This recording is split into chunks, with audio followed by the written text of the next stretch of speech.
যে ভদ্রকালী দেবীর উল্লেখ করা হচ্ছে, যার উদ্দেশ্যে আহুতি দেওয়া হচ্ছে, পণ্ডিতদের মতে এই ভদ্রকালী হচ্ছেন ইন্দ্রযজ্ঞ স্বরূপা।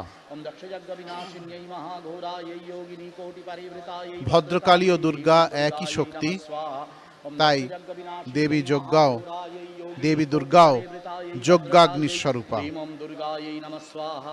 অগ্নিকে অদিতি, ভারতী এবং সরস্বতী বলা হয়েছে। আমরা পুরাণাদিতে দেখি এই অদিতি, ভারতী, সরস্বতী একীকৃত হয়ে মহাদেবী দুর্গার মধ্যেই সম্মিলিত হয়েছেন। কাজেই এই একীকৃত অগ্নি মহাদেবীর যে প্রতীক, তা বৈদিক যুগেই আমাদের মনে দৃঢ় হয়ে গিয়েছিল।